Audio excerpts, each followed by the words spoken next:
여러분 안녕하십니까? 2019 기출의 미래 수학2 오리엔테이션에 오신 여러분 환영합니다. 저는 2019 기출의 미래 수학2 강의를 맡은 남다른 치밀함과 열정 남치열이라고 합니다. 자, 본 강의 우리 어떻게 공부해야 되고 이 교재를 어떻게 활용해야 정말 수능에서 수학2라는 과목만큼은 정복해야 되지 않겠습니까? 어떻게 활용해야 될지 그 오리엔테이션 첫 시작부터 한번 보도록 하겠습니다. 자, 이 강의 어떤 친구한테 필요합니까? 수강 대상. 당연히 수능을 보는 친구들. 그중에서도 우리 나영의 시험 범위 수학2가 들어가니까 나영을 응시하는 모든 학생에게 필요할 거예요. 그런 친구들 중에서도 수능 개념을 열심히 공부를 했는데 막상 수능에 나오는 그러한 기출문제를 해결할 때 잘 안 된다는 거죠. 그런 친구들 이 강의가 필요하다는 얘기예요. 그러면 선생님 또한 수능 유형 문제에 대비하고자 하는 학생. 수능 유형은 도대체 어떤 문제들이 나오는지 거기에 대비하고자 하는 학생에게 맞는 강의일 겁니다. 자, 그럼 강좌의 범위는 어떻게 됩니까?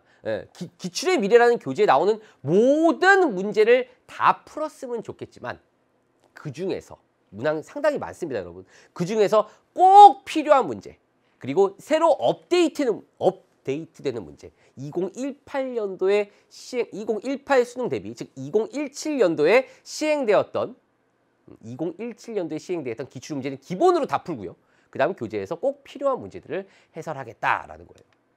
자, 그러면 본 강의는 어떤 특징이 있습니까? 자, 첫 번째로 각 대단원별로 처음에 출제 경향을 분석할 겁니다. 여러분 교재를 보시면요. 다음과 같은 표부터 시작을 할 거예요. 도대체 이 단원에는 어떠한 유형의 어떤 문항들이 출제가 되었습니까? 2018, 2017. 자, 여기는 이제 집합과 명제이기 때문에 이 과목이 여기에 교육과정이 바뀌면서 출제가 안 됐어요. 수요 같은 경우 여기까지 다 표가 채워지겠죠. 어떠한 유형이 어떻게 출제되었는지 분석하고요. 어떤 개념이 중요한지, 어떻게 공부해야 되는지 학습법까지 말씀을 드릴 겁니다.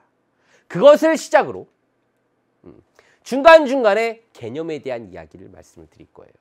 그래서 여러분께 뭘 보여드릴 거냐면 지금 보신 것처럼 이게 마인드맵인데 이게 어떤 마인드맵이냐? 혹시 선생님의 강의 2019 수능 개념 마인드맵 수학2 강의를 들은 학생은 이 마인드맵을 보신 적이 있으실 거고요.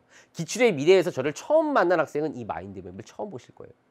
자료실에 올려놓겠습니다. 여러분이 이 마인드맵을 스스로 채워가면서 설명해낼 수 있을 때 더 이상 더 많은 수능 개념은 필요하지 않다라는 거죠. 수능 개념을 듣고 온 친구들은 아, 내가 혹시 기출문제 풀면서 빠진 개념이 있지 않았을까? 마인드맵을 다시 복습해 보자고요. 수능 개념을 안 듣고 기출의 미래 바로 온 친구들 역시 마인드맵을 지금이라도 채워서 내가 부족한 부분의 개념을 진단해 보자라는 얘기입니다. 자, 그리고요. 세 번째로 교재의 특징이요.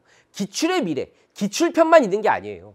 미래편도 있습니다. 지금까지 나왔던 문제만 나오는 게 아니고 수능에 가까운 어떤 예상 문제, 기출을 변형한 예상 문제까지 수록이 되어 있습니다. 그래서 최근 기출부터 수능에 가까운 미래편에 관련된 문제까지 선생님이 한 가지 방법뿐만 아니라 여러 가지 방법, 막 대수적으로 어려운 방법, 직관적으로 바로 풀 수 있는 방법, 찍는 방법, 최대한 여러 가지 방법에 대한 과정을 보여드릴 거고요. 그리고 그 문제에 필요한 핵심 개념, 과연 이 개념이라는 걸 여러분이 키워드를 읽어낼 수 있겠습니까? 읽어내지 못한다면 그 부분을 진단하고 마인드맵으로 보충할 겁니다. 이러한 공부를 통해 여러분은 뭘 해야 된다? 사고를 확장해야 된다.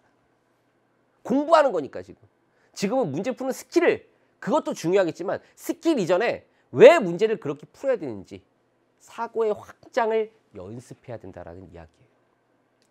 네 번째로 선생님 이게 뭐예요? 전문항 손글씨를 제공해 드립니다. 무슨 말입니까? 제가 최근에 업데이트되는 문제 다 풀겠다 그랬죠. 그리고 기출의 미래 교재에 꼭 필요한 문제를 풀어드리겠다고 말씀드렸어요. 미래풀은 거의 다 풀 텐데 한 교재의 한 80% 정도를 해결을 할 거예요. 그럼 나머지 20%, 30%는 70, 80% 푼다고 봤을 때 선생님 그건 어떻게 해요? 그런 친구들, 혹시 궁금한 친구들을 위해서 직접 손글씨로 다 해결 과정을 적고 그것을 스캔해서 자료시에 업로드해 드리겠습니다. 교재의 전문항 손글씨 해설 제공해 드린다는 이야기입니다. 자, 이렇게 해서 본 강좌의 특징, 교재의 활용법에 대한 이야기를 했어요. 마지막으로 여러분께 해드리고 싶은 메시지 무슨 얘기예요? 기출을 정복하면 미래가 보인다라는 이야기입니다. 기출 문제만큼이나 이 수능을 대비하기 위해 가장 좋은 문제는 없습니다. 우리 기출의 미래 교재에 있는 거의 모든 문항 완벽한 공부와 학습을 통해 2019 수능 밝은 미래를 향해 노력해보는 그런 좋은 시간이 되었으면 좋겠습니다. 자, 여러분 여기까지가 저의 OT였고요. 저는 1강에서 뵙도록 하겠습니다. 감사합니다.